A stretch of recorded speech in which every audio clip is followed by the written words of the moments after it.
श्रीमान् वेङ्कटनाथार्यः कवितार्किककेसरी वेदान्ताचार्यवर्यो मे सन्निधत्तां सदा हृदि यो नित्यमच्युतपदाम्बुजयुग्मरुक्मव्यामोहतस्तदितराणि तृणाय मेने अस्मद्गुरोः भगवतोऽस्य दैकसिन्धो रामानुजस्य चरणौ शरणं प्रपद्ये प्रणामं लक्ष्मणमुनिः प्रतिगृह्णातु मामकं प्रसादयति यत्सूक्तिस्वाधीनपदिकां श्रुतिं श्रीमते रामानुजाय नमः. இன்றைய தினம் ஸ்ரீபாஷ்யக்காருடைய அவதார தினமான சித்திரை திருவாதிரை நன்னாளாகும். இன்றைய தினத்தில் அனைத்து திவ்ய தேசங்களிலும் அபிமான ஸ்தலங்களிலும் இன்றைய தினம் மகோத்சவமாக கொண்டாடப்பட்டு வருகிறது. ஸ்ரீபாஷ்யக்காருடைய 1000வது நட்சத்திரம் ஸ்ரீ தேசிய சம்பிரதாயஸ்தர்களால் மிகவும் வெகு விமரிசையாக கொண்டாடப்பட்டது. ஒவ்வொரு வருடமும் இந்த சித்திரை திருவாதிரை நன்னாள் மகோத்சவமாக கொண்டாடப்பட்டு வருகிறது. இப்படி மகோன்னதமான இந்நன்னாளில் ஸ்ரீபாஷ்யக்காருடைய அவதாரத்தின் முக்கிய நோக்கத்தையும் சுவாமி தேசிகன் யதிராஜ சப்ததியில் ஸ்ரீபாஷ்யக்காரரையும் அவருடைய திவ்ய ஸ்ரீ சூக்திகளையும் எப்படி அனுபவிக்கிறார் என்றும் இன்றைய தினம் நாம் அனுபவிப்போம். நம் சம்பிரதாயத்துக்கு தரிசனம் என்று இன்னொரு பெயர் உள்ளது. தரிசனம் என்றால் ஆன்மீக அறிவளிக்கும் உபதேசங்களுக்கு தரிசனம் என்று பெயர். உபனிஷத்துக்கள் தான் உலகின் முதல் தரிசன நூல்களாகும். அந்த தரிசனத்தை இந்த யுகத்தில் வடிவமைத்தவர் ஸ்ரீமன் நாதமுனிகள். அதை வளர்த்தவர் ஸ்ரீ ஆளவந்தார். அந்த உபனிஷத்துகளின் உண்மை கருத்துக்களை இந்த பூலோகத்தில் ஸ்தாபித்தவர், அதை பிரச்சாரம் செய்தவர் ஸ்ரீபாஷ்யக்காரர் ஆவார். அதனால்தான் எல்லா திவ்ய தேசங்களிலும் ஸ்ரீபாஷ்யக்காரருக்கு தரிசன ஸ்தாபகரான ஸ்ரீபாஷ்யக்காரர் என்று அருளப்பாடு சொல்லி எம்பெருமானுடைய பகுமானம் சமர்ப்பிக்கப்படுகிறது. பிறகு திருக்கோஷ்டியூர் நம்பிகள் அந்த தரிசனத்துக்கு ஸ்ரீ ராமானுஜ தரிசனம் என்று பெயர் சாதித்தார். பின்பு அந்த ராமானுஜ தரிசனத்துக்கு பாஷ்யக்காருடைய காலத்திற்கு பிறகு ஆபத்து வரும்போது சுவாமி தேசிகன் ஸ்ரீ ராமானுஜ தரிசனத்தை காத்தவர். பகவத் ராமானுஜர் அவதாரம் செய்வதற்கு முன் பாரத தேசம் முழுவதும் பௌத்த மத பிரச்சாரம் ஓங்கி இருந்தது. இடையே ஜெயின மதமும் கூட. அதனால் நம் வைதிக மதம் விழுந்து விட்டது. அப்போது சங்கரர் பௌத்த மதத்தினர் சொன்னதையே தாமும் சொல்லி அதே அர்த்தம்தான் வேதத்தில் இருக்கிறது என்று சாதித்தார். அதன் மூலமாக சிறிது பலனையும் அடைந்தார். ஆனால் உண்மையான வேதப்பொருள் கிடைக்கவில்லை. பௌத்த மதம்தான் வேதம் என்றும் போர்வையில் நிலை நின்றது. சங்கர மதமும் இதில் ஓங்கி நின்றது. அப்பொழுதுதான் ஸ்ரீபாஷ்யக்காருடைய அவதாரமான நிகழ்ந்தது. வேதாந்த சாஸ்திரத்தை முதலில் எம்பெருமான் ஸ்ரீமன் நாராயணன் நான்முகனுக்கு உபதேசம் செய்தான். பிறகு எம்பெருமானே வியாச முனிவராக அவதாரம் செய்து வேதாந்த சூத்திரங்கள் அருளிச் செய்தான். அவற்றுக்கு பிரம்மசூத்திரம் என்று பெயராகும். உபபிரம்மித வேதாய நமோ வியாசாய விஷ்ணுவே என்று, அதாவது உபனிஷத்துக்களின் முக்கிய கருத்தாக அந்த முக்கிய அர்த்தத்தை சூத்திரங்களாக அருளிச் செய்தார் வியாசர். வேதத்தை உபபிரம்மணம் செய்தார். அதற்கு பிரம்மசூத்திரம் என்று பெயர். அந்த சூத்திரங்களுக்கு முதலில் மகர்ஷிகள் வியாக்கியானம் எழுதினர். அதை அலட்சியம் செய்துவிட்டு பின்னாளில் பலரும் மனம் போன போக்கபடி வியாக்கியானம் எழுதினர். அந்த சூத்திரங்களில் உண்மையான பொருள் மயந்து போயிற்று. அந்த உண்மையான வேதத்தின் அர்த்தத்தையும் உபனிஷத்துக்களின் அர்த்தத்தையும் வேதாந்த சாஸ்திரத்தின் உண்மையான பொருளையும் வெளிக்கொணர்வதற்காக ஸ்ரீமன் நாராயணன் எம்பெருமான் ஆதிசேஷ அவதாரமாக ஸ்ரீபாஷ்யகாரை அவதாரம் செய்து ஸ்ரீபாஷ்யம் முதலான 9 கிரந்தங்களை இயற்றி உண்மையான பொருளை வெளிக்கொணர்ந்தார் எம்பெருமான். இந்த ஸ்ரீபாஷ்யத்தை ஸ்ரீபாஷ்யகாரர் அருளி செய்ய வேண்டும் என்று பகவத் சங்கல்பமாகும். ஏன் பாஷ்யகாரருக்கு முன்னாடியே மகாச்சாரியர்கள் எழுந்திருந்த ஆளவந்தாரால் இது முடியாத காரியமா என்று கேள்வி எழும். அவரும் இந்த பிரம்மசூத்திரங்களுக்கு உரையாக ஒரு பாஷ்யம் எழுத வேண்டும் என்று திருவள்ளம் கொண்டிருந்தார். அவர் பெரிய ஞானி, மகாச்சாரியர். அவரால் கண்டிப்பாக இயலும் அந்த சூத்திரங்களுக்கு பாஷ்யம் எழுத. ஆனால் அவர் உள்ளத்தில் ஒரு மனோரதம் இருந்தது. இந்த பிரம்மசூத்திரத்துக்கு வியாக்கியானமாக போதாயன மகரிஷி ஒரு விருத்தி கிரந்தத்தை அருளி செய்திருந்தார். அதை ஒருமுறை கடாட்சித்து விட்டு பிறகு அதற்கு பாஷ்யம் எழுதினால் வேதத்தின் அர்த்தத்தை, அதாவது வியாச மகரிஷியின் திருவுள்ளத்தை அறிந்து பாஷ்யம் எழுதின ஒரு திருப்தி கிடைக்கும் என்று ஆளவந்தாருடைய திருவுள்ளம். வியாசர் ஒரு அவதார புருஷாவார். அவரது மனுக்கருத்தை போதாயனர் போன்ற சிறந்த மகரிஷியே அறிவார். பாமர மனிதர்களால் அறிந்து கொள்ள முடியாது. எனவே போதாயனர் எழுதிய விருத்தியை கொண்டு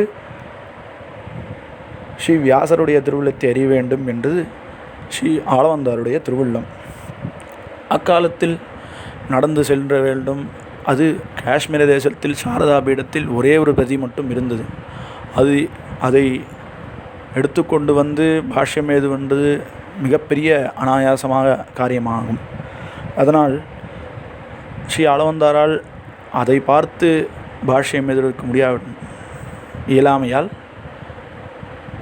அது பெருங்குறையாக ஆளவந்தாரிடம் இருந்தது. பிறகு ஆளவந்தாருக்கு 3 ஆசைகள். ஒன்று, பிரம்மசூத்திரத்துக்கு பாஷ்யம் எழுத வேண்டும். பராசர மகரிஷியுடைய பெயரை ஒருவருக்கு சூட்ட வேண்டும் என்றும், நம்மாழ்வாருடைய திருநாமத்தையும் சூட்ட வேண்டும் என்று 3 ஆசைகள் உண்டு.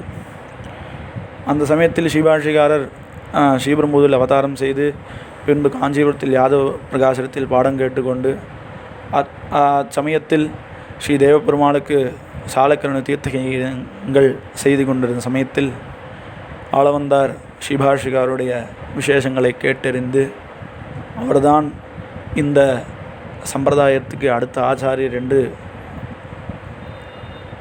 திருவுள்ளம் கொண்டார். அதற்காக பெரிய நம்பிகளை பாஷ்யகாரருடைய பெரிய நம்பிகள் பாஷ்யகாரை அழைத்து கொண்டு வேண்டும் என்று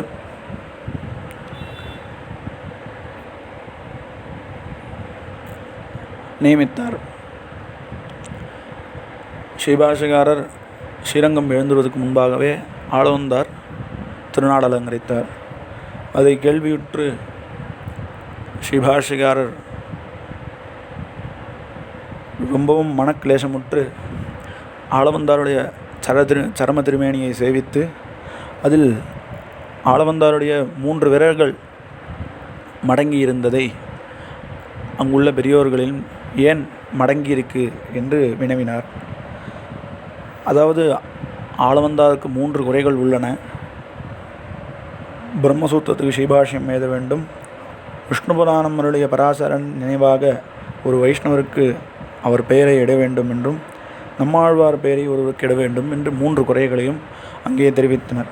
அப்போது ஸ்ரீ ராமானுஜர் இம்3 நியமனங்களையும் அடியன் சிரசா வகித்து ஸ்ரீ ரங்கநாதன் அருளால் நிறைவேற்றுவேன் என்று அப்பொழுது அங்கே இருந்த பெரியோர்களிடம் கூறினார். உடனே அந்த 3 விரல்கள் மடங்கியிருந்த 3 விரல்கள் நிமிர்ந்தன. பிறகு காஞ்சிபுரத்துக்கு எழுந்தருளி பிறகு அங்கிருந்து சந்நியாசாசிரமத்தை ஸ்வீகரித்து கொண்டு ஸ்ரீரங்கம் எழுந்தருளி கூரத்தாழ்வான் துணை கொண்டு காஷ்மீர தேசம் சென்று அங்கே சரஸ்வதி பீடத்தில் இருந்த போதாயன விருத்தி கிரந்தத்தை கடாட்சிக்க வேண்டும் அங்கு எழுந்தருளினார். அங்கே இருந்த பண்டிதர்களிடம் கேட்டு அங்கே வந்த வாதத்திற்கு வந்த பண்டிதர்களை ஜெயித்து அந்த போதான விருத்தி கிரந்தத்தை எடுத்துக்கொண்டு ஸ்ரீரங்கம் நோக்கி பாஷ்யக்காரரும் கூரத்தாழ்வானும் எழுந்துள்ளனர். இடையிடையே வரும் வழிகளில் அந்த நூல்களை கடாட்சித்து கொண்டே அந்த போதான விருத்தி கிரந்தத்தை கடாட்சித்து கொண்டு இருவருமாக ஸ்ரீரங்கம் நோக்கி எழுந்துள்ளனர். ஆனால் அங்கிருந்த சில பண்டிதர்களின் சூழ்ச்சியால் அந்த போதாயன விருத்தி கிரந்தமானது இவர்கள் செல்லும் பாதி வழியிலேயே திருப்பி கொணரப்பட்டது. ஆனாலும் ஸ்ரீ பாஷ்யக்கார் கிளேசப்பட்டு போதான கிரந்தத்தை முழுவதும் பார்க்க முடியாமல் போய்விட்டதே, இன்னும் சிறிது பார்க்க வேண்டும் என்று திருவுள்ளம் கொண்டார். ஆனால் அதற்குள் அந்த போதான விருத்தி கிரந்தமானது காஷ்மீரம் சென்று விட்டது சூழ்ச்சியால். ஆனால் ஸ்ரீ கூரத்தாழ்வான் பாஷ்யக்காரிடம், இவ்வாறாக மனக்லேசம் வேண்டாம், அடியன் முழுதுமாக அதை பார்த்து விட்டேன்,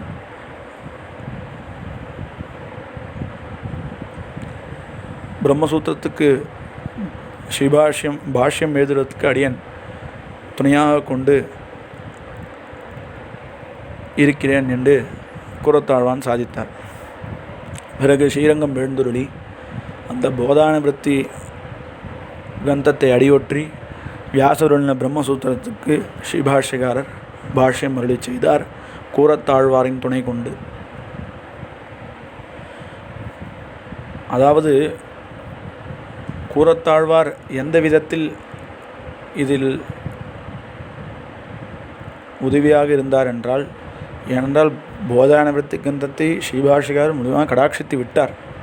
ஆனாலும் கூட கூரத்தாழ்வானின் அபாரமான ஞானம், ஞாபக சக்தி போன்றவையால் சில இடங்களில் கூரத்தாழ்வான் சொன்னதை ஸ்ரீபாஷ்யக்காரர் ஆமோதித்து அதை ஏற்றுக்கொண்டு பாஷ்யத்தில் எழுதி வந்தார். இப்படியாக ஸ்ரீபாஷ்யம் முடிவுற்று அந்த கிரந்தத்தை அந்த கால வழக்கப்படி காஷ்மீரம் சென்று அந்த சாரதா பீடத்தில் வைத்து சரஸ்வதி தேவி ஏற்றுக்கொண்டாலே அந்த பண்டிதர்கள் ஏற்றுக்கொண்டதாகும் என்று அக்காலத்தில் ஒரு வழக்கம் உள்ளது. சரஸ்வதி தேவி எப்படி அந்த நூலை ஏற்கிறார் என்று குறிப்பால் நாம் உணரலாம். அந்த கிரந்தத்தை கையால் ஏந்துகிறாரா, பாதத்தால் ஏந்துகிறாரா, இல்லை சிரசால் ஏந்துகிறாளா என்று அந்த குறிப்பு உணர்த்தப்படும். அப்பொழுது ஸ்ரீபாஷ்யக்காரர் அந்த நூலை அங்கு சமர்ப்பித்தவுடன் சரஸ்வதி தேவியானவர் பிரத்யக்ஷமாகி அந்த நூலை எடுத்து தன்னுடைய சிரசால் அதை ஏற்றுக்கொண்டார். அந்த கிரந்தத்தை தன்னுடைய திருமுடியில் வைத்து கொண்டு இதற்கு ஸ்ரீபாஷ்யம் என்று சரஸ்வதி தேவியே பெயரிட்டார். இந்த ஸ்ரீபாஷ்யத்தை அருளி செய்தவர் ஸ்ரீபாஷ்யக்காரர் என்று பகவத் ராமானுஜருக்கு திருநாமம் தாமே சூட்டினார். இப்படியாக ராமானுஜருக்கு ஸ்ரீபாஷ்யக்காரர் என்று சரஸ்வதி தேவியே திருநாமம் விட்டார்.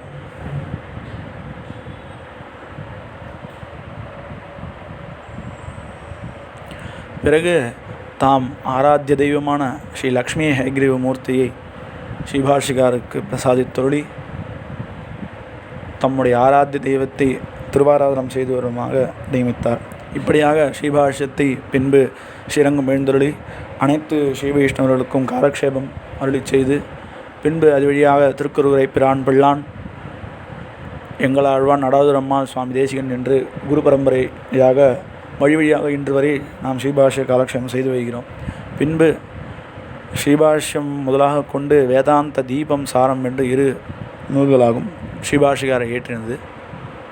அந்த கிரந்தங்கள் ஸ்ரீபாஷ்யத்துடைய சுருக்கமான கிரந்தங்கள், பூர்வபக்ஷ சித்தாங்கள் அதில் எளிமையாக உள்ளது.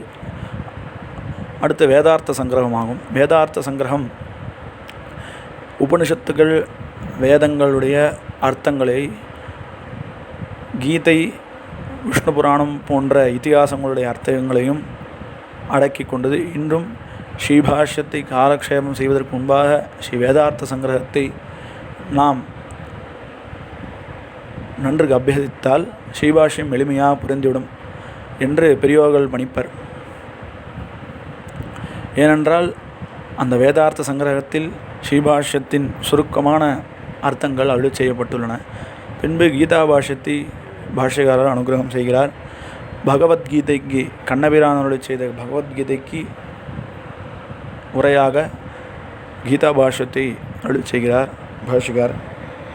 ஒரு பங்குனியுத்திர திருநன்னாளில் சரணாகதி கத்தியம், வைகுண்ட கத்தியம், ஸ்ரீரங்க கத்தியம் என்று கத்தியத்திரயத்தை அருளி செய்து தாமும் அங்கே திவ்ய தம்பதிகளிடத்தில் சரணாகம் செய்து அங்கே எழுந்தொழிந்த முதலிகளுக்கும் சரணாகதி செய்து வைத்தார். இவ்வாறாக தம்முடைய நவகிரந்தங்களால் பாஹ்ய குதிருஷ்டி மதங்களை ஒழித்து நம் தரிசனத்தை ஸ்தாபித்தவர் ஸ்ரீபாஷ்யக்காரர். அப்படி ஸ்ரீபாஷ்யக்காரரை சுவாமி தேசிகன் எவ்வாறெல்லாம் அனுபவிக்கிறார் என்று யதிராஜ சப்ததியில் நாம் காண்போம். முதலில் கமப்பியாத்யம் குரும் வந்தே கமலா கிரகமேதினம் பிரவக்தா சந்தசாம் வக்தா பஞ்சராத்திரஸ்ய ஸ்வயம் என்று ஆதிகுரு எம்பெருமான் முதல் பிரணாமம் லக்ஷ்மணமுனிகி என்று குரு பரம்பரை முதல் 10 ஸ்லோகங்களால் குரு பரம்பரை அனுசந்தானம் செய்கிறார் சுவாமி தேசிகன். எண்ணீர் தந்தளிற்றவரை சரணம் புக்கி யானிடவே அவர்களுக்கள் நினைவணங்கி பின்னருளால் பெரும்பூதுரு வந்தவள்ளர் பெரிநம்பி ஆளவந்தார் மணக்கால் நம்பி நன்னறி அவர் குறைத்த உய்யக்கண்டார் நாதுமணி சடகோபன் சேனநாதன் இன்னமுதத் திருமகள் என்று இவரை முன்னிற்று என்பெருமான் திருவடிகள் அடைகின்றேனே என்று அந்த பாசுரத்தில் எம்பெருமானார் முதல் எம்பெருமான் வரை சுவாமி தேசிகன் அருளி செய்கிறார். இங்கே எம்பெருமான் முதல் எம்பெருமானார் வரை குரு பரம்பரானுசந்தானம், அதாவது ஆரோகண அவரோகண கிரமம் என்று பெரியோர்கள் பணிப்பர். அதனால் எதிராஜ சப்ததியில் எம்பெருமான் முதல் எம்பெருமானார் வரை இந்த குரு பரம்பரை அனுசந்தானம் செய்துவிட்டு பிரணாமம் லக்ஷ்மணமுனி பிரதிகிருண்ணாதமாமகம் பிரசாதயதி யத்சோத்தி சுவாதீனபதிகாம் ஸ்ருதிம் என்று யத்சூக்தி எவருடைய சிவசூக்திகள் எம்பெருமானை தன் வசமாக்கி கொண்டு உபனிஷத்தை அழகுபடுத்துகின்றதோ அந்த ராமானுஜ முனிவர் என்னுடையதான நமஸ்காரத்தை ஏற்றுக்கொண்டருள வேண்டும் என்று இந்த ஸ்லோகத்தின் விசேஷார்த்தம். அதாவது ஸ்ரீபாஷ்யக்காரர் தம்முடைய ஸ்ரீபாஷ்யம் முதலிய ஸ்ரீசூக்திகளால் பிறமதத்தினை வாதங்களை கண்டித்து வேதாந்தங்களுக்கு உண்மையான அர்த்தங்களை விளக்கி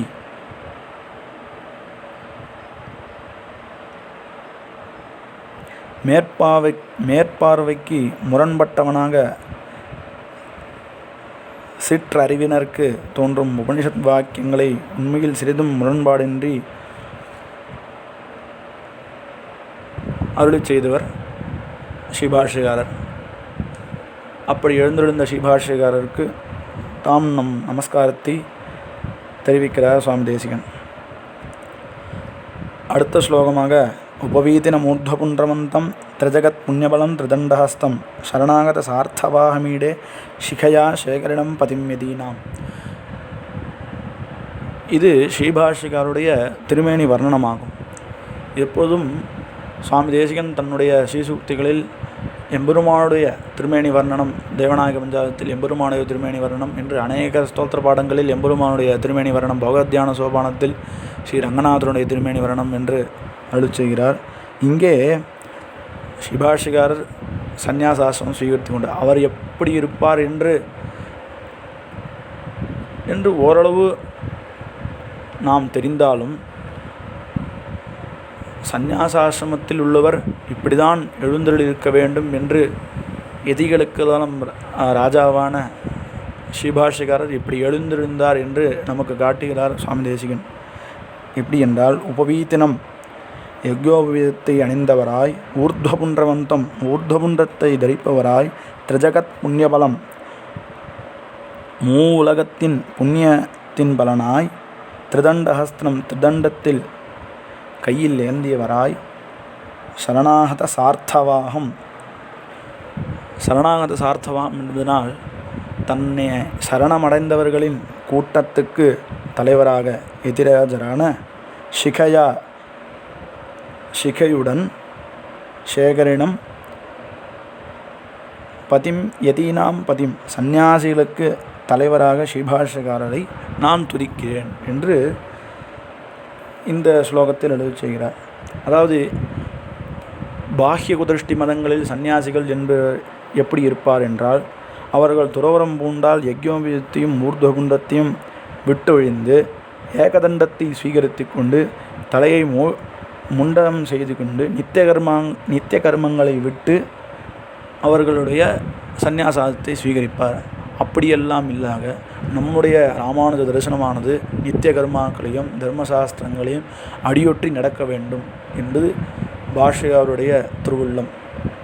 அதனால் சாஸ்திர விருத்தமாக இருக்கக்கூடாது. அதனால் சந்நியாசம் பூண்டால் யக்ஞோபவீதத்தையும் ஊர்துவகுன்றங்களையும் திரிதண்டமாக, அவர்கள் ஏகதண்டம், நம் சந்நியாசிகளுக்கு திரிதண்டமாகும், முடித்த அழகிய சிகையும் வைத்து கொண்டு தம் ஆசிரமத்துக்கு ஏற்றமாக நித்திய கர்மங்களை விடாமல் செய்து இருக்க வேண்டும் என்பதை ஸ்ரீபாஷ்யக்காரருடைய தன்னுடைய சந்நியாசாசிரம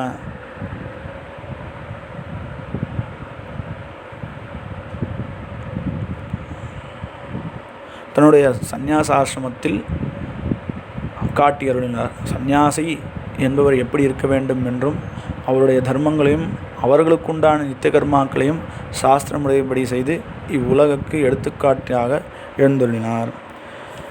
பிறகு அடுத்த ஸ்லோகத்தினால் பிரதயன் விமதேஷு தீக்ஷ்ணபாவம் பிரபுரஸ்மித் பரிரக்ஷணேதீந்திரः அபிருதக் பதிபன்னயன்மயத்வைஹி வபிருதே பஞ்சபிராயுதீர் முராரேஹ் என்று இஸ்லோகத்தினால் சுவாமி தேசிகன் ஸ்ரீபாஷ்யக்காரர் பஞ்சாயுதாவதாரம் என்று அருள் செய்கிறார். அதாவது திருவாழி திருச்சங்கு, நந்தகம் என்னும் வாழ்,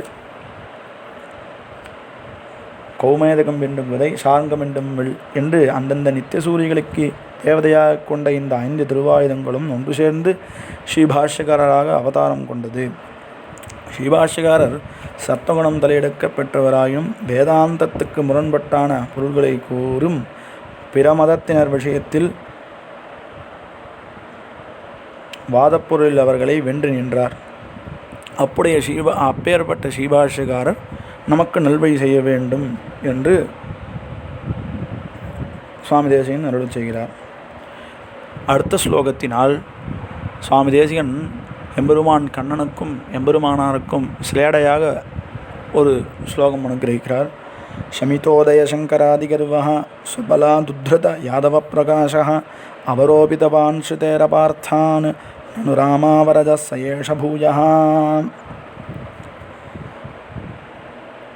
கண்ணபிரானே ஸ்ரீபாஷ்யக்காரராக அவதரித்தான் என்று ஸ்லோகத்தை ஸ்லேடையாக சுவாமி தேசிகன் அருளுகிறார். சமிதோதய சங்கராதிகர்வः, சிவன், அதாவது கண்ணபிரான் பாணாசுர யுத்தத்தில் சிவனை வென்று செருக்கை ஒழித்தான். அதே ராமானுஜர் சங்கராச்சாரியர் முதலான அத்வைத மதத்தில் தன்னுடைய கிரந்தங்களால் அவருடைய கிரந்தத்தை அழித்தார், அவருடைய கர்வத்தை அழித்தார். ஸ்வபலா துத்ருத யாதவ பிரகாஷா. மேலும் யாதவ பிரகாஷர் மதத்தையும் பாஷ்யக்காரர் வென்று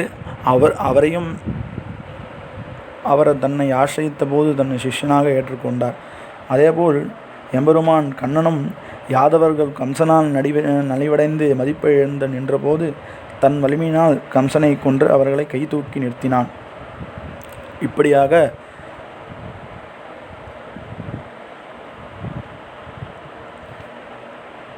ஸ்ருதேரபார்த்தான் அவரோபிதமான் என்று ஸ்ரீபாஷ்யக்காரரோ உபனிஷத்துக்கு தவறான அர்த்தத்தை கூறிய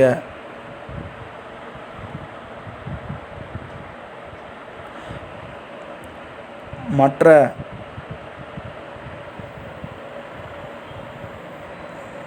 மதத்தை கண்டித்து உண்மை பொருளை தம் ஸ்ரீசூக்தி வாயிலாக வெளியிட்டுள்ளான்.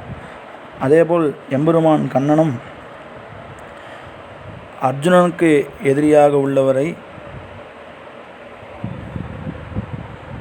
தாம் அழித்தார். இப்படியாக இவ்வொற்றுமைகளை பார்க்கும்போது கண்ணபிரானே ஸ்ரீபாஷ்யக்காரராக அவதரித்தான் என்று பொருந்தும். அடுத்த ஸ்லோகத்தினால் அபஸ்ருத சம்பவம் ஸ்ருதீனாம் ஜரதீனாம யதா யத பிரஜாரம் வினிவர்த்தயதும் யதீஸ்வரோக்தி விததேதாஸ்தரணீதி பஞ்சரஸ்தாக என்று இந்த ஸ்லோகத்தினால் எம்பெருமானார் எப்படி உபனிஷத்துக்களை எப்படி காத்தார் என்று சுவாமி தேசிகன் சாய்க்கிறார்.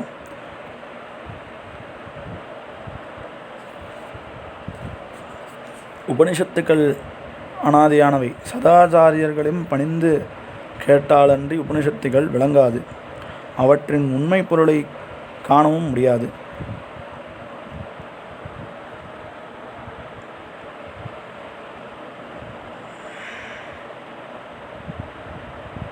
மற்ற மதத்தினர் உபனிஷத்துக்கு விபரீதார்த்தத்தை கல்பித்தனர். ஸ்ரீபாஷ்யக்காரர் அவ்வர்த்தங்களையெல்லாம் தம் ஸ்ரீசூக்திகள் ஸ்ரீபாஷ்யத்தை கொண்டு கண்டித்து உண்மை பொருளை விளக்கினாள்.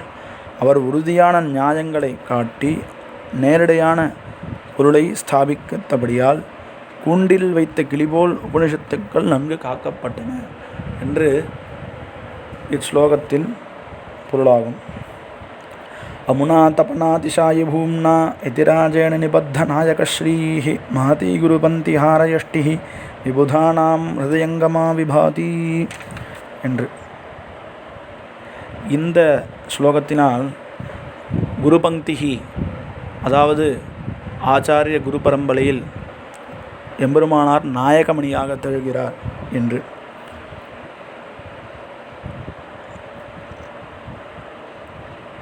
இப்பூலோகத்தில் ரத்தனத்தை கொண்டு ஒரு மாலை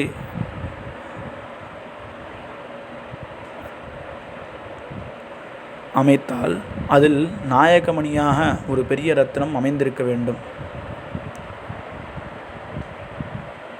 விபுதானாம் ஹிருதயங்கமா விபாதி, அந்த நாயகமணியாவது ஹிருதயங்கமத்தில் இருக்க வேண்டும். மகதி குருபந்தி ஹாரயஷ்டிகி, அந்த நாயகமணியானது பூர்வாச்சாரியர்கள் ஒவ்வொரு ரத்னங்களாக அதில் கோர்க்கப்பட்டனர். ஸ்ரீபாஷ்யக்காருடைய பூர்வாச்சாரியர்கள் ஒவ்வொருவர்களும் அதில் ரத்னியாக கோர்க்கப்பட்டு அவர்களும் ஒவ்வொரு ரத்தினங்களாக அந்த கோர்க்கப்பட்ட அந்த குருபங்கி ஹாரத்தில் ஸ்ரீபாஷ்யக்காரர்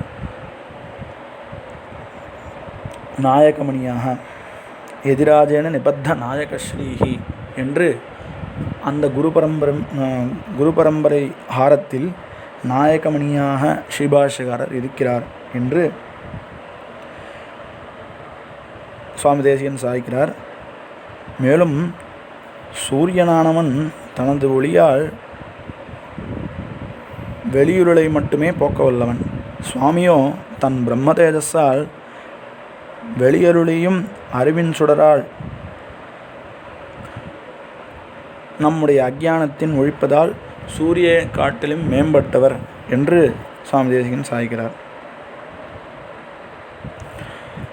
எம்பெருமானார் நாயகமணியாக இருந்து அந்த ஆச்சாரிய பரம்பரைக்கே ஒரு பெருமை என்றும்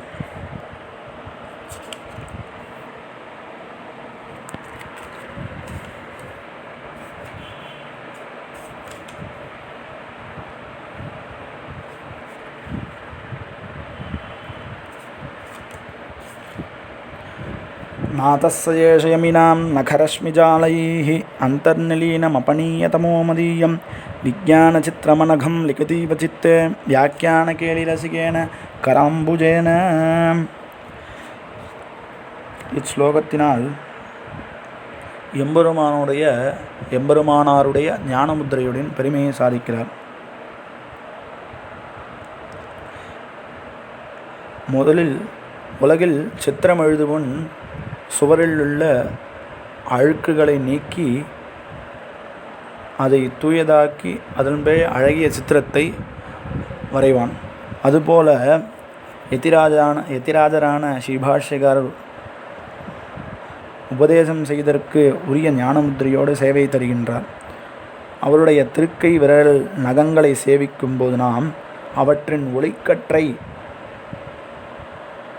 நம்முடைய உள்ளமாகிய சுவரில் பதுங்கி கிடந்த அஞ்ஞானம் என்னும் அழுக்குகளெல்லாம் அகற்றி உள்ளத்தை தூய்மையாக்குகின்றது.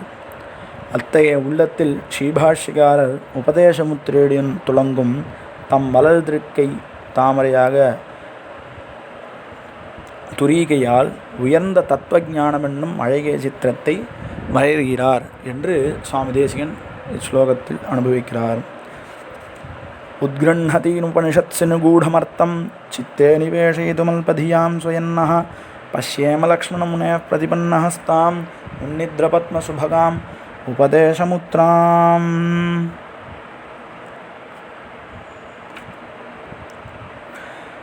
இஸ்லோகத்தினால் ஸ்ரீபாஷ்யகாரருடைய ஞானமுத்திரை போதிக்கும் அவருடைய ஞானமுத்திரையால் போதிக்கும் சிறப்பை இங்கே உணர்த்துகிறார். சேத்தனர்களாகிய நாம் அவசியமான உணர வேண்டிய பல சாரார்த்தங்கள் வேதாந்தங்களில் மறைந்து நிற்கின்றன. சிற்றறிவிலான நாம் அவற்றை எவ்வாறு உணர முடியும் என்றால்,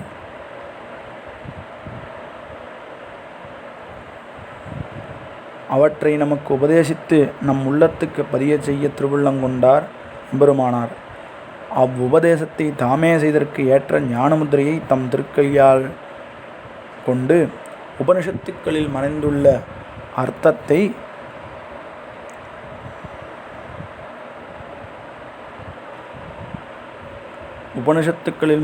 அர்த்தங்களை தன்னுடைய ஞானமுத்திரையில் வைத்திருப்பது போல் காட்சி தருகிறார். அப்பேற்பட்ட மலர்ந்த தாமரை போல் அழகாய் காட்சி தரும் அந்த ஞானமுத்திரையை நாம் கண்ணார சேவித்து மகிழ்வோம் என்று சுவாமி தேசிகன் அருளி செய்கிறார். இப்படியாக எம்பெருமானார் இந்த ஞானமுத்திரையோடு அநேக திவ்ய தேசங்களில் சேவை சாதிக்க மாட்டார். பல திவ்ய தேசங்களில் எம்பெருமானார் அஞ்சலி ஹஸ்தத்தோடு சேவை சாதிப்பார். ஆனால் காஞ்சிபுரம் ஸ்ரீ தேவபெருமாள் சன்னதியில் எழுந்தருளியுள்ள ஸ்ரீபாஷ்யகாரர் மூலவர் விக்கிரகம் உபதேசமுத்திரையோடு எழுந்தருளிப்பார். பஷ்யேம லக்ஷ்மணமுனே பிரதிபன்னஹஸ்தாம் உன்னித்ரபத்ம சுபகாம் உபதேசமுத்ராம் என்று சுவாமி தேசிகன் மங்களாசாசனம் செய்தபடியே அங்கே மூலவர் விக்கிரகம் ஸ்ரீபாஷ்யகாரர் உபதேசமுத்திரையோடே சேவை சாதிக்கிறார். நாம் அனைவரும் அதை அனுபவிக்க வேண்டும். ஆகர்ஷணானி நிகமாந்த சரஸ்வதீனாம் உச்சாடனானி பகிரந்தருபப்ளுமானாம் பத்யானி கோரபவசஞ்சுரபீடிதானாம் ஹிருத்யானி பாந்தி இதி ராஜமுனேர்வசாம்சி என்று ஸ்ரீபாஷ்யகாரருடைய ஸ்ரீசூக்திகளுடைய பெருமைகளை இந்த ஸ்லோகத்தினால் அருளி செய்கிறார் சுவாமி தேசிகன்.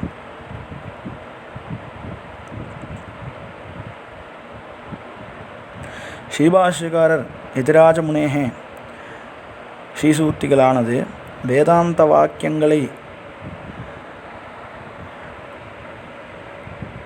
அருகே அழைப்பவையாகும். உள்ளும் வெளியும் உள்ள உபத்ருவங்களை போக்கி கோர பவசஞ்சர பீடிதானாம் பயங்கரமான சம்சாரம் என்னும் ஜுரத்தால் நாம் துன்புறுவோருக்கு பத்யானி இதயானி பாந்தி நன்மை செய்வனாய் உள்ளத்தை கவர்கின்றன என்று. அதாவது ஸ்ரீபாஷ்யம் முதலான ஸ்ரீசூக்திகள் அளவிடப்படாதது.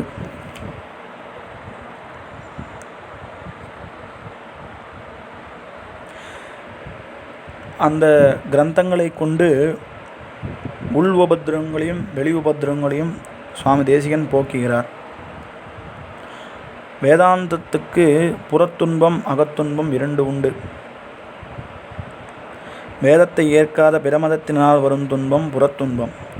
வேதத்தை ஏற்று அதற்கு விபரீதார்த்தத்தை வெளியிடும் அத்வைதிகள் முதலியானோர் வரும் துன்பம் அகத்துன்பம். இப்படி அகத்துன்பம் புறத்துன்பங்களை தன்னுடைய ஸ்ரீசூக்திகளால் சுவாமி தேசிகன் போக்குகிறார். மேலும் இந்த சூக்திகளை சேவிப்பவருக்கு பயங்கரமான சம்சாரபந்தம் ஜுரம் நீங்கி மோட்சம் பெறவும் வழிவிடுகிறார் என்று விசேஷமாக சுவாமி தேசிகன் அருளிச் செய்கிறார்.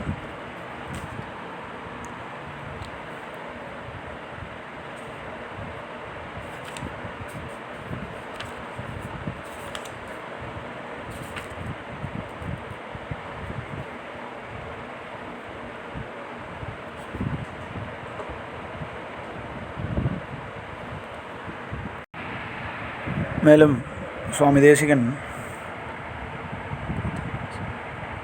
இதம் பிரதமசம்பவத் குமதிஜாலகூலங்கஷாः மிருஷாமத விஷாணலஜ்வலிதஜீவஜீவாதபः க்ஷரந்த்யமிருதமக்ஷரம் யதி புரந்தரஸ்யோக்தயः சிரந்தன சரஸ்வதி சிகுரபந்தசைரந்திகாः என்று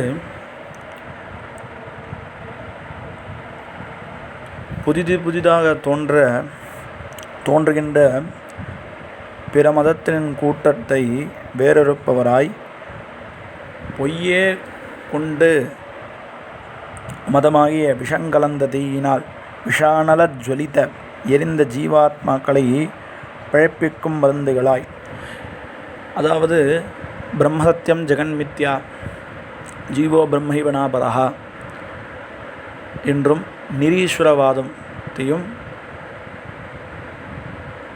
பிரம்மம் நிர்விசேஷம் என்றும் நிர்குணம் பிரம்ம என்பது முதலாக கொண்ட பொய்யை அத்வைத மதக்காரர்கள் இந்த பூலோகத்தில் பரப்பினர்.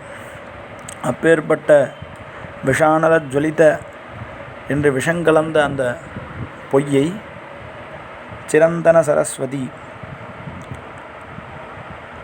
வேதவாக்காகிற அரசியன் சிகுரபந்த சைரந்திரிகாக உபனிஷத் பாகமாகிற அந்த கூந்தலை வாரி முடித்து அலங்கிக்கின்ற பணிப்பெண்ணாக உள்ள யதிபுரந்தரஸ்ய ஸ்ரீபாஷ்யக்காருடைய ஸ்ரீசூக்திகள் அழிவற்ற மோட்சத்தை பொழிகின்றன என்று இந்த ஸ்லோகத்தின் ஒரு அர்த்தம்.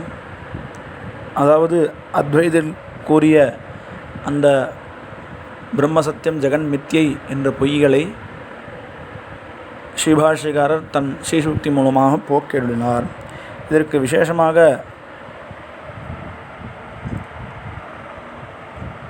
ஒரு அர்த்தம், அரச மாளிகையில் அரசிக்கு தலவாரி அலங்காரம் செய்யும் பணிப்பெண்கள் நிறைய பேர் உண்டு.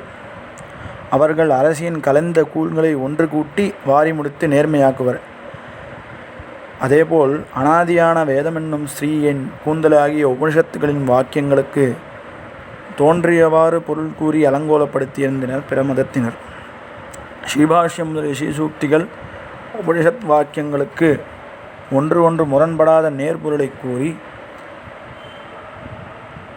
அதை முரண்பாடில்லாமையாக்கி தெளிவாக விளக்கி கூறுகின்றன. அப்பேற்பட்ட ஸ்ரீசூக்திகள் சாஸ்வதமான மோட்சத்தை வழிகாட்டுகின்றன என்று விசேஷமான அர்த்தம்.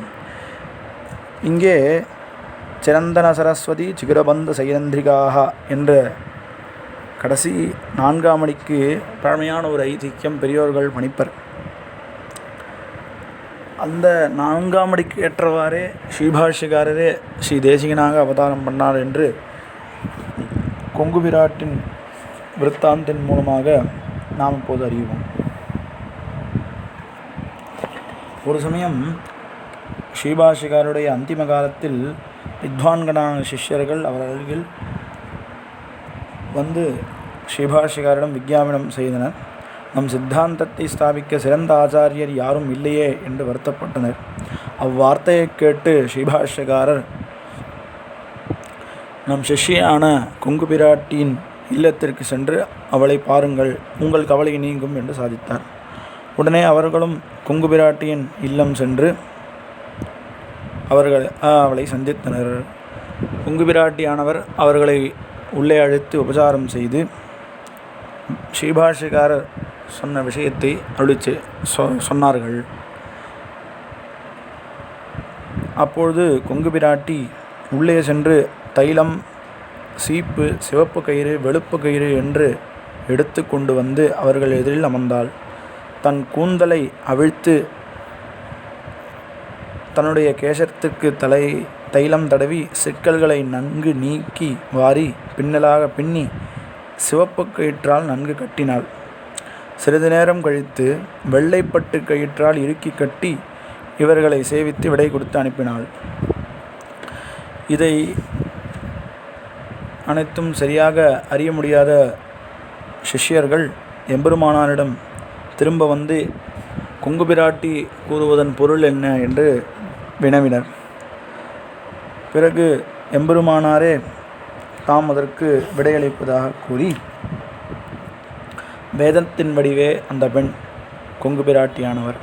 அவளின் கூந்தலே உபனிஷத்து வாக்கியங்கள். இவள் கூந்தலை அவிழ்த்து உதறியது பிற மதத்தினர். வேதத்திற்கு தவறான பொருள் கூறி சித்தாந்தத்தை சீர்குலைய செய்ததை குறிக்கிறது. தைலம் தடவியது அந்தர்யாமி ஸ்ருதிகளை கொண்டு வேதம் நிர்ணயம் செய்ததை குறிக்கிறது. 3 பின்னல்கள் பேதஸ்ருதி, அபேதஸ்ருதி, கடகஸ்ருதி இவைகளை குறிக்கிறது. சிவப்பு நூலால் கட்டியது காஷாயமணிந்த சந்நியாசியாகிற நான் நம் சித்தாந்தத்துக்கு கேடு வராதபடி ஸ்ரீபாஷ்யம் முதலிய கிரந்தங்களை இயற்றியதை குறிக்கிறது. பிறகு வெள்ளை கயிற்றால் கட்டியது நாளையே சிறிது காலம் கழித்து வேதாந்த தேசிகனாக அவதரித்து நாம் சித்தாந்தத்தில் எந்த ஒரு குறையும் இல்லாதபடி கிரந்தங்களாலும் அனுஷ்டானத்தாலும் பிற மதங்களை நிரசனம் செய்து தம் சித்தாந்தத்தை ஸ்தாபிப்போம் என்று பொருள் என்று வினவினார். இதனாலேயே சுவாமி தேசிகன் மங்களத்தில் வெங்கடேஷாவதாரோயம் தத்கண்டாம் சோதபாகவே நிதீந்திராம் சோதபேத்தியவம் விதர்க்கியாயாஸ்து மங்களம். சுவாமி தேசிகன் சாக்ஷாத் திருவேங்கடமுடியானா, இல்லை யதிராஜரான பாஷ்யகாரரா, இல்லை கண்டாம்சமா என்று தேசிகனடியார்கள் விதர்க்கியாயாஸ்து என்று விக்கித்து நின்றனர். அதாவது வியப்போடு யாருடைய அவதாரம் என்று வியப்போடு சுவாமி தேசிகனை மங்களாசாசனம் செய்தவர்கள் தேசிகனடியார்கள். அதாவது சாக்ஷாத் திருவேங்கடமுடியானுடைய அவதாரமே சுவாமி தேசிகன் என்றும் பெரியோர்கள் பூர்வாச்சாரியார்கள் பணித்திருக்கிறார். ஆனால் ஸ்ரீபாஷ்யக்காரரே சுவாமி தேசிகனாக அவதாரம் என்றும் பூர்வாச்சாரியருடைய அபிப்பிராயம். நம் இந்த கொங்கு பிராட்டின் விற்த்தாந்தத்தில் ஸ்ரீபாஷ்யக்காரரே குறிப்பால் உணர்த்துகிறார் என்பதை இங்கு நாம் அனுபவித்தோம்.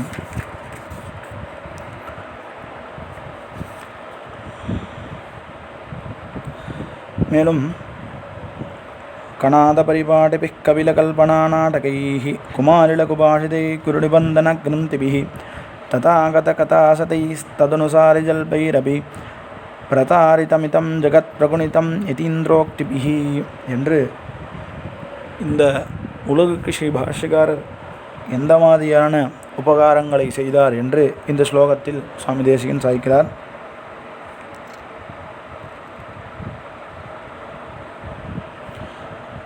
கணாதர் கூறிய முறைகளாலும் கபில மகர்ஷியின் கற்பனைகளாகிய நாட்டங்களாலும் குமாரில பட்டரின் இழிவான சொற்களாலும் பிராபாகருடைய நூல்களை முடிச்சுக்களாலும் புத்தருடைய அநேக வாதங்களாலும் அந்த பௌத்தரை தழுவிய மாயாவதியின் பிதற்றல்களை வஞ்சிக்கப்பட்ட இவ்வுலகம் ஸ்ரீபாஷ்யக்காரரின் சீசூக்திகளால் நேராக்கப்பட்டது என்று இஸ்லோகத்தில் சுவாமி தேசிகன் சாதிக்கிறார்.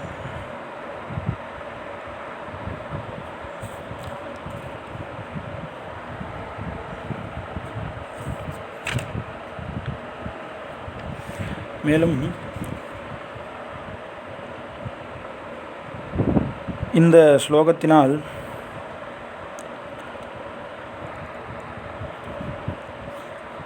எம்பெருமானானுடைய அடியார்களை தாம் எப்படி சேவிப்போம் என்று சுவாமி தேசிகன் அருளிச் செய்கிறார்.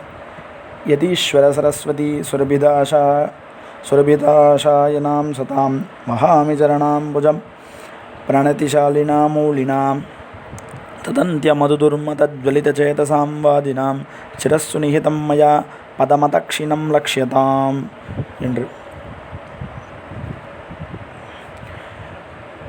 இந்த ஸ்லோகத்தில் சுவாமி தேசிகன் ஸ்ரீபாஷ்யக்காரருடைய திவ்ய சூக்திகளாகிய ஸ்ரீபாஷ்யம் முதலியவற்றை நன்கு அனுபவித்து பரிச்சயம் செய்பவர்களான சாதுக்களின் உள்ளத்தில் வேதாந்தார்த்தங்கள் நன்கு படிந்து அது எப்பொழுதுமே கமழ்ந்து கொண்டிருக்கும்.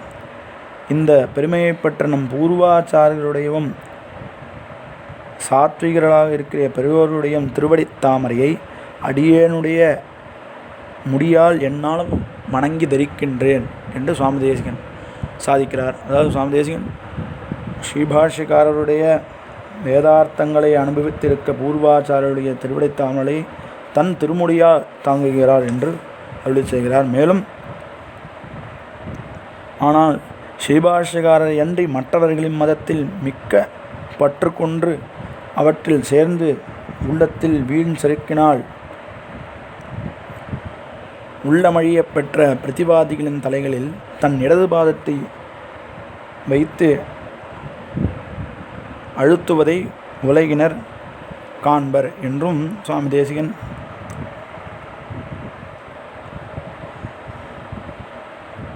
மததுர்மத ஜ்வலித சேதசாம்வாதினாம் சிரஸ்ஸுமயா அதக்ஷிணம் பதநிகதம் லக்ஷதாம் என்று தன்னுடைய இடது காலால்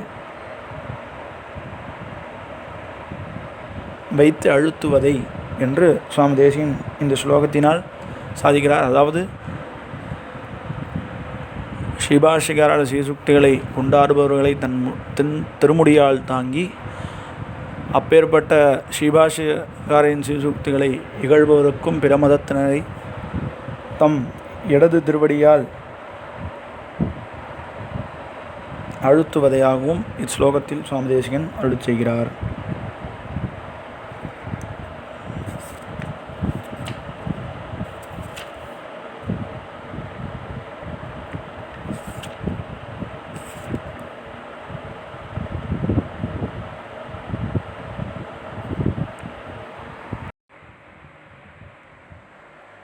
हतावद्ये हृद्ये हरिचरणपङ्केरुगयुगे निपद्यन्तेकान्त्यं किमपि यदि भूभृत्प्रणितयः शुनासीरस्कन्दत्रिहिण हरहे रमबहुतभुक् பிரபேஜாதிக்ஷுத்ரப்ரணதி பரிஹார பிரதிபுவஹ என்று இந்த ஸ்லோகத்தினால் சுவாமி தேசிகன் ஸ்ரீபாஷ்யக்காரருடைய ஸ்ரீசூக்திகளை சேவிப்பவரை அந்த ஸ்ரீசூக்தியானது அவர்களை பரமேகாந்தியாக்குகின்றது என்று இந்த ஸ்லோகத்தில் சாதிக்கிறார். ஸ்ரீபாஷ்யக்காரருடைய திவ்ய சூக்திகளை அனுபவிக்கும் பாக்கியம் பெற்றவர்கள் பகவானுடைய 2 திருவடி தாமரைகளே அனுபவிக்கவும் மிக இனியன என்றும் உறுதியான எண்ணம் உண்டாடி விடுகின்றது. ஆதலால் அவர்கள் எம்பெருமானுடைய திருவடிகளை தவிற்ற மற்றொன்றை பெரியதனமாக கருதவில்லை.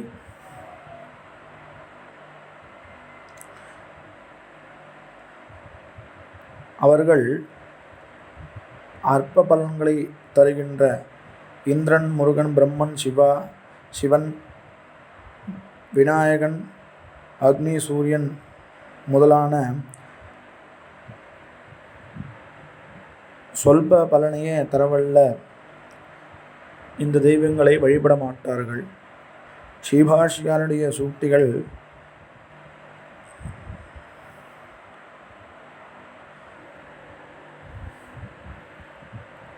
மற்ற தெய்வங்களை வணங்காதவாறு எம்பெருமான் திருவடிகளிலேயே ஈடுபடுமாறும் செய்து பரமேகாந்தி என்னும் நிலையை உண்டாக்குகின்றன என்று இஸ்லோகத்தின் பொருளாகும். ஒரு பிரபன்னனுக்கு மிகவும் முக்கியமான விஷயம் எதுவென்பதாகில்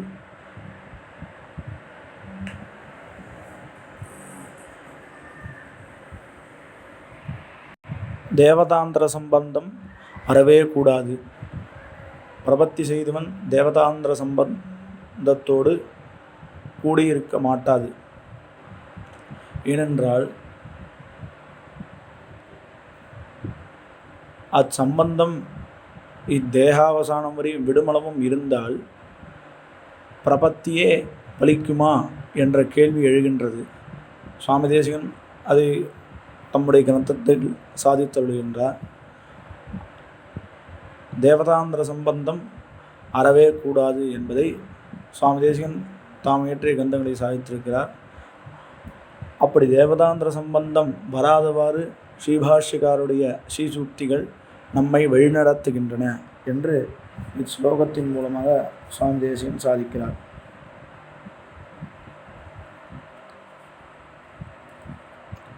சவித்ரி முக்தானாம் சகல ஜகதேன பிரசமணி கரீயோபிஸ்தீர்த்தைருபசிதரசா யாமுனமுகைः நிருச்சேதானிம்னேதரமபில சமாப்ளாவேதி மாம் எதிர்ச்சா விக்ஷேபான் எதிபதிதயா திவ்யதட்டினி என்று இந்த ஸ்லோகத்தின் மூலமாக எம்பெருமானாரது கருணைக்கும் கங்கா நதிக்கும் உள்ள ஒப்புமையை சுவாமி தேசிகன் சாதிக்கிறார்.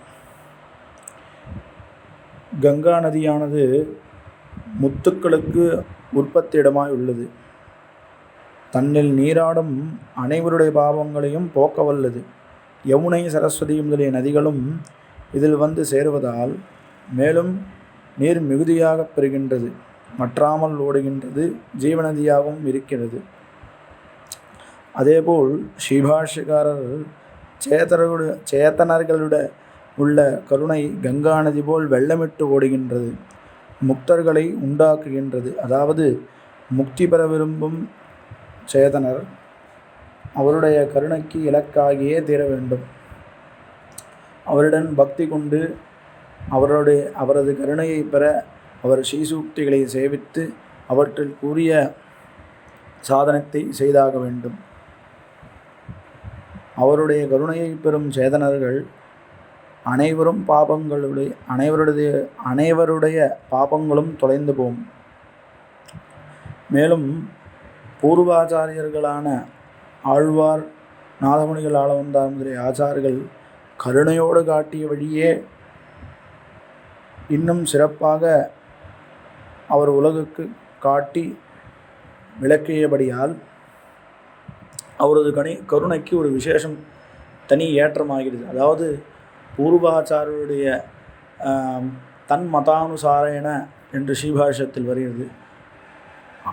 அதாவது பூர்வாச்சாரியர்கள் கிரந்தங்களில் அருளச் செய்கின்ற சூக்ஷ்மமான விஷயங்களையே பாஷ்யக்காரரும் தம்முடைய ஸ்ரீசூக்திகளில் அருளச் செய்கிறார். தன் மதானுசாரேன என்பதனால் அவருடைய மதங்களுக்கு வேறு மாறாக எதுவும் பாஷ்யக்காரர் அருளச் செய்யவில்லை. அவர்கள் காட்டிய வழியே பாஷ்யக்காரர் இன்னும் விஸ்தாரமாக அவருடைய ஸ்ரீசூக்திகளை காட்டி அருளுகிறார். அதனாலே பாஷ்யக்காரருடைய கருணைக்கு தனி ஏற்றமாகிறது.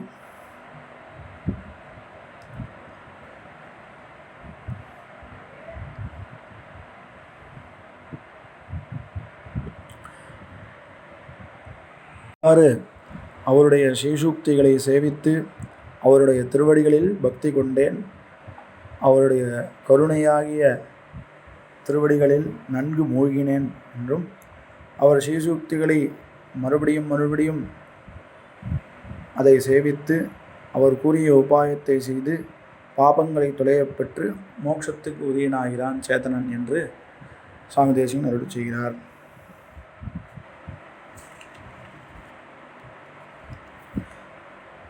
வந்தேதம் யமினாம் துரந்தரமஹம் மானாந்தகாரத்ருஹா பந்தானம் பரிபந்தினாம் நிச்சதிருஷா ருந்தான மிந்தானயா தத்தம் ஏன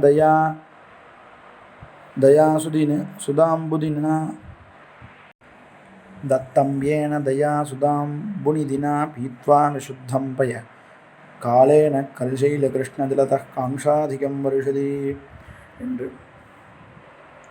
இந்த ஸ்லோகத்தினால் சுவாமி தேசிகன் ஸ்ரீபாஷ்யக்காரர் எம்பெருமான் பேரருளாளனுக்கு சாலை கிணற்று தீர்த்தம் சமர்ப்பித்த அற்புதமான விஷயத்தை இந்த ஸ்லோகத்தினால் சாதிக்கிறார். பிற மதத்தினர் தவறான வழியை கற்பித்து கொண்டு தங்கள் மதத்தை பிரசாரம் செய்து மிக்க செருக்குடன் இருந்துள்ளனர். அவர்களை ஸ்ரீபாஷ்யக்காரர் தம் திருக்கண்ணை விழித்து பார்ப்பதவே போதும். அதனாலேயே எதிரிகளான பிற மதத்தினர் அவருடைய வழி அடைபட்டு விட்டதாகும்.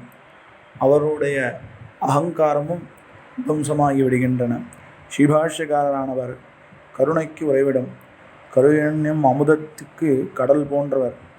அவர் திருக்கையால் சமர்ப்பித்த மிக புனிதமான அந்த சாலை கணற்று தீர்த்தத்தை எம்பெருமான் ஸ்வீகரித்து அத்திகிரி மேல் உறையும் கருமுகிலான பேரொருளான அந்த தீர்த்தத்தை ஸ்வீகரித்து கொண்டு பின்பு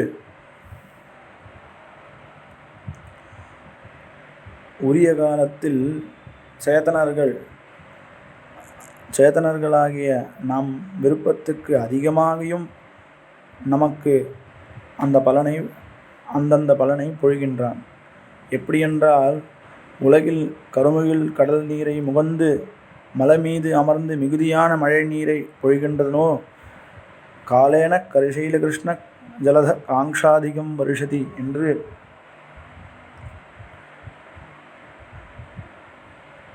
உரிய காலத்தில் காங்ஷாதிகம் நம் விருப்பத்துக்கும் அதிகமாக வருஷதி நம்முடைய மனோரதங்களை பூர்த்தி செய்கிறான் எம்பெருமான் பேரொருளாளன்.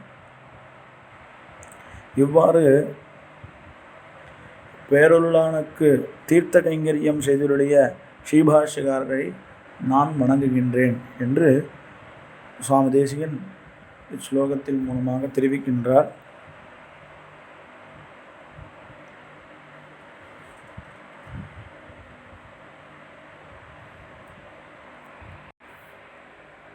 மேலும் சுவாமி தேசிகன் இந்த எதிராஜ சப்தத்தில்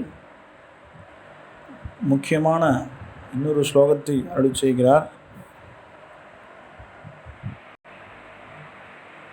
गाथा दाथागतानां गलति गमनिका कापिली क्वापिलीना क्षीणा गानादवाणी द्रुहिण हरगिरः सौरभं नारभन्ते क्षामा कौमारिलोक्तिर्जगति गुरुमतं गौरवान् गौरवान्तं काशङ्काशङ्करादेर्भजति यतिपदो भद्रवेदीं त्रिवेदीம் என்று இந்த ஸ்லோகத்துக்கு பெரியோர்கள் விஸ்தாரமான உரையை அருள் செய்கிறார்கள்.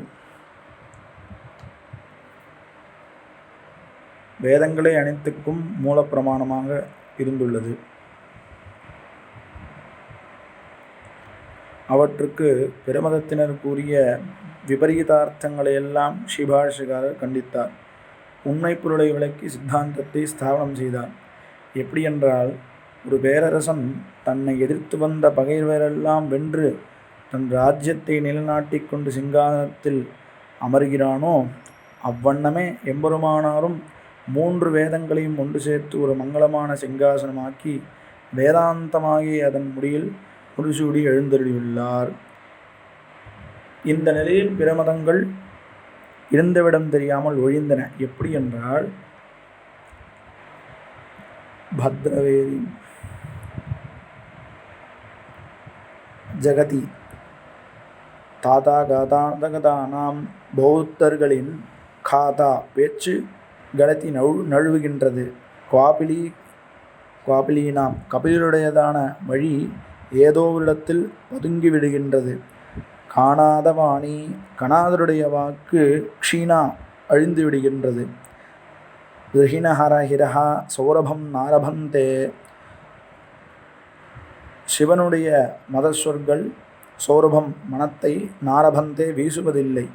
கௌமாரிலோக்திகி குமாரபட்டருடைய பேச்சு மெலிந்து போகின்றது. குருமதம் கௌரவாத் கௌரவாந்தம் பிராபாகர மதமும் கற்பனைகளின் மிகுதியால் தூரத்தில் விளக்கப்பட்டதாகின்றது. சங்கராதேர் காசங்கா சங்கராதேர் சங்கரர் முதலியவரை கண்டித்தலை பற்றி காசங்கா என்ன சந்தேகம் என்று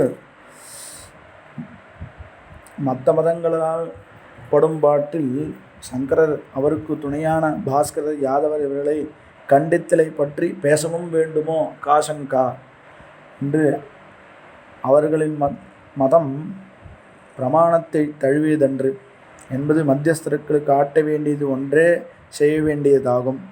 ஏனென்றால் பிரம்ம சத்தியம் ஜெகன்மித்யா என்று நிர்குணம் பிரம்ம என்னவென்றும் ஆகாயப்பந்தல் போட்டனர் சங்கரன் முதலான பிற மதங்கள். பிற மதங்களை கண்டித்து ஒழித்தாலேயே இவர்கள் மதமும் பெரும்பாலும் கண்டிக்கப்பட்டதாகும். ஆகவே இம்மதத்தினர் ஸ்ரீராமானு சித்தாந்தத்துக்கு முன்னாடி நிற்க முடியாது, ஓடுவதில் சந்தேகம் என்ன, காசங்கா என்று இவ்வாறு சகல மதங்களும் அஞ்சியோடுமாறு நம் சித்தாந்தத்தை ஸ்தாபித்து வெற்றி கண்டு ஸ்ரீ பாஷ்யகாரர் வேதாந்தம் என்னும் சிம்மாசனத்தில் எழுந்தருளியுள்ளார் என்று சுவாமி தேசிகன் சாய்க்கிறார். இங்கே திரிவேதி என்று 3 வேதங்களை குறிக்கின்றது. ஆனால் பெரியோர் அந்த திரிவேதி என்பதை பேதஸ்ருதி, அபேதஸ்ருதி, கடகஸ்ருதி என்று திரிவேதி என்பதற்கு அந்த 3 ஸ்ருதிகளையும் பெரியோர்கள் கூறப்பட்டதாக பணிப்பர் என்று. இப்படியாக சுவாமி தேசிகன் யதிராஜ சப்ததியில் ஸ்ரீபாஷ்யகாரரையும் அவருடைய திவ்ய ஸ்ரீ சூக்திகளையும் நன்கு அனுபவித்து நம் போன்ற சேத்தனர்களையும் அனுபவிக்க வைத்து